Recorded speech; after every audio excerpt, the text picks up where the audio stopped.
કેમ છો? I hope કે તમે બધા મજામાં હશો. Welcome back to my channel. હું છું નિમિષા અને આજે અમે લોકો જઈ રહ્યા છે જંડ હનુમાનજીના દર્શન કરવા માટે, જે જાંબુઘોડાની અંદર આવેલું છે. હું હજુ સુધી ક્યારેય ગઈ નથી, ફર્સ્ટ ટાઈમ જાઉં છું. અમે બહુ જ ટાઈમથી પ્લાનિંગ કરતા હતા કે અમે જઈએ દર્શન કરવા, પણ મેળ નહોતો પડતો. તો ફાઇનલી આજે મેળ પડી ગયું છે દર્શન કરવાનો. તો અત્યારે અમે નીકળીશું, લગભગ અત્યારે વાગ્યા છે 12 અને અમે પ્લાનિંગ કર્યું હતું કે 9 યા તો 10 વાગે નીકળી જશું, પણ ટાઈમિંગ પ્રમાણે તો ક્યારેય અમારા ઘરમાં નીકળાતું નથી. તો અત્યારે અમે નીકળીશું, લગભગ 1.5 કલાક જેવું થશે અમને પહોંચતા. તો ચાલો. તો અત્યારે અમે લોકો નીકળી ગયા છીએ મંદિરે જવા માટે અને વડોદરાથી આ મંદિર 80 કિલોમીટર જેટલું દૂર છે અને અમને ત્યાં પહોંચતા લગભગ 2 કલાક જેવું થઈ જ જવાનું છે, કારણ કે અમુક જગ્યાએ વરસાદ પડે છે અને રસ્તા પણ થોડાક ખરાબ છે. એટલા માટે જે લોકો ગુજરાતના છે એ લોકોને તો ખબર જ હશે કે જાંબુઘોડા ક્યાં આવેલું છે અને આ મંદિર ક્યાં આવેલું છે, પણ જેમને નથી ખબર એમને હું જણાવી દઉં કે આ મંદિર ગુજરાત રાજ્યના પંચમહાલ જિલ્લાની અંદર જાંબુઘોડાના જે જંગલો છે એની અંદર આવેલું છે. જો તમે ગુજરાતની મુલાકાત કરવા આવો તો આ જાંબુઘોડા અને આ મંદિરની મુલાકાત જરૂરથી કરજો.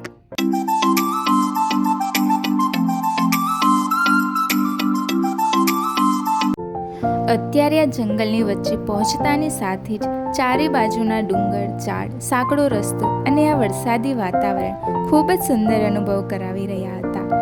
જાણે કે એ કંઈક કહેવા માંગતા હોય એવું લાગતું હતું.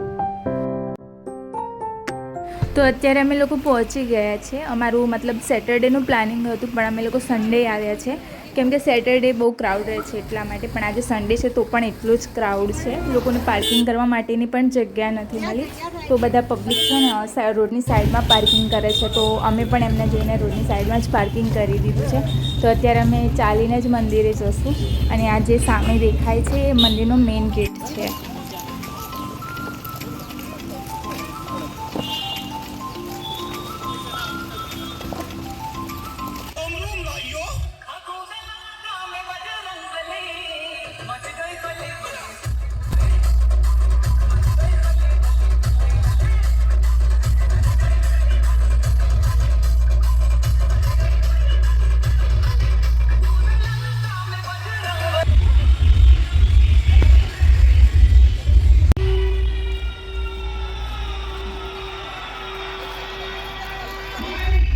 તો ફાઇનલી અમે લોકો 2 વાગે પહોંચી ગયા છે મંદિરે. સામે જે તમને ગેટ દેખાય છે મંદિરનો જ ગેટ છે અને અહીંયા રસ્તાની બંને બાજુ ટોયસ અને પ્રસાદના ઘણા બધા સ્ટોલ લાગેલા છે. અહીંયાથી અમે નારિયેળ અને પ્રસાદ લઈ લીધું છે મંદિરે ચઢાવવા માટે. બેટા વાપસ આકે તબ નહીં ગયા બેટા, વાપસ આકે તબ આને પક્કા.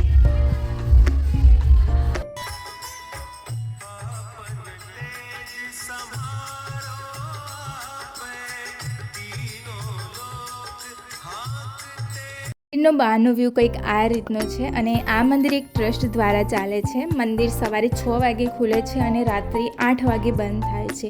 નાઇટ સ્ટે માટે અહીંયા સ્ટ્રિક્ટલી મનાય છે, કારણ કે ટ્રસ્ટ દ્વારા અહીંયા કોઈ ફેસિલિટી પણ નથી અને તમને નજીકમાં કોઈ ગેસ્ટ હાઉસ પણ અહીંયા નહીં મળી રહે. એટલા માટે કહેવાય છે કે દ્વાપર યુગના સમયની અંદર પાંડવો જ્યારે અહીંયા રહેતા હતા તે ટાઈમે ભીમને પોતાના બળનું ખૂબ જ અભિમાન હતું અને તે અભિમાનને તોડવા માટે હનુમાન દાદાએ પોતાના દિવ્ય સ્વરૂપના દર્શન ભીમને કરાવ્યા હતા અને ભીમના અભિમાનને તોડ્યું હતું.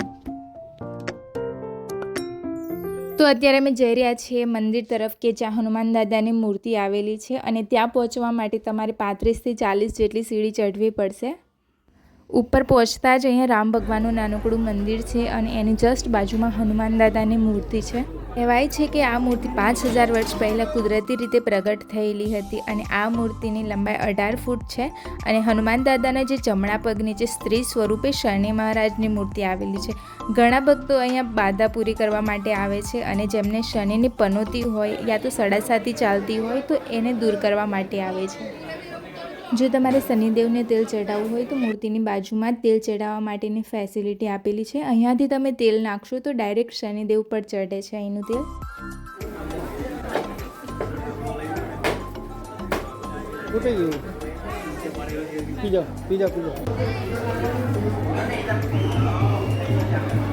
હનુમાન દાદાના દર્શન કર્યા પછી અત્યારે હું જાઉં છું શંકર ભગવાનના દર્શન કરવા. જે સામે મંદિર દેખાય છે બહુ જ જૂનું મંદિર છે અને તેને અત્યારે રિનોવેટ કરવામાં આવ્યું છે અને આ મંદિરની અંદર નાનકડું શિવલિંગ પણ છે. તો અત્યારે આવી ગઈ છું હું એ જગ્યાએ કે જ્યાં પાંડવોના વનવાસ દરમિયાન દ્રૌપદીને તરસ લાગતા અર્જુને દ્રૌપદી માટે બાણ મારીને પાણી કાઢ્યું હતું.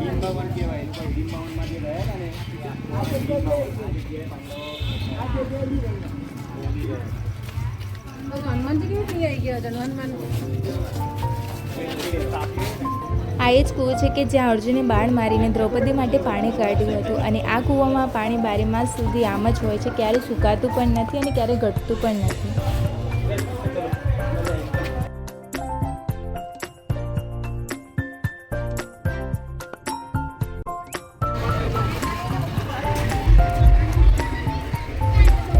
શરબત ચાય બહુ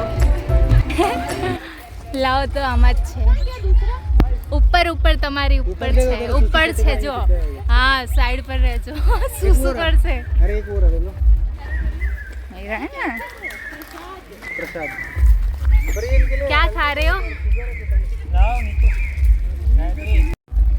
पर ये कितना ज्यादा शुगर है, हार्मफुल नहीं है आपके लिए?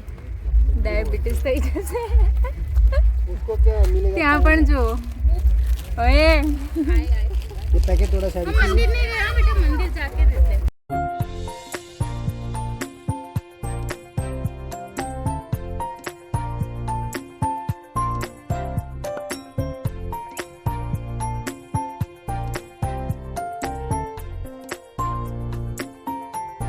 તો મંદિર અને કૂવાના દર્શન અમે કરી લીધા છે અને અત્યારે અમે જઈએ છીએ ભીમની ઘંટીના દર્શન કરવા માટે. અહીંયાથી તમને ઘંટી પોગતા 10 મિનિટ જેવું થશે. આ વનને હિડિંબા વન પણ કહેવામાં આવે છે. મહાભારતકાલીન સમયમાં જ્યારે પાંડવ, રાજપાટ અને દ્રૌપદીને પણ હારી ગયા હતા ત્યારે તેમને 12 વર્ષનો વનવાસ મળ્યો હતો અને આ વનવાસમાં એમને પોતાના રાજપાટ પરિવારથી દૂર રહેવાનું હતું અને કોઈની નજરમાં પણ નહોતું આવવાનું. જો કોઈની નજરમાં આવી જાત તો પાછો તેમને 12 વર્ષનો વનવાસ ભોગવવો પડત. આ વનવાસ દરમિયાન પાંડવો આ વનમાં પહોંચી ગયા હતા અને આ એ જ ઘંટી છે જેમાં ભીમ અનાજ દળતા હતા. તો અત્યારે ઘંટીના પણ દર્શન થઈ ગયા છે અને અત્યારે વાગી ગયા છે 5:30. સવારથી કંઈ ખાધું નહોતું અને બરાબર ભૂખ લાગી છે એટલે અત્યારે જઈએ છીએ નાસ્તો કરવા માટે અને અત્યારે અમે પહોંચી ગયા છે સીતારામ નાસ્તા હાઉસમાં. કેટલા રોટલા એક રોટલો 50નો, आलू का ચટણી और રોટલો.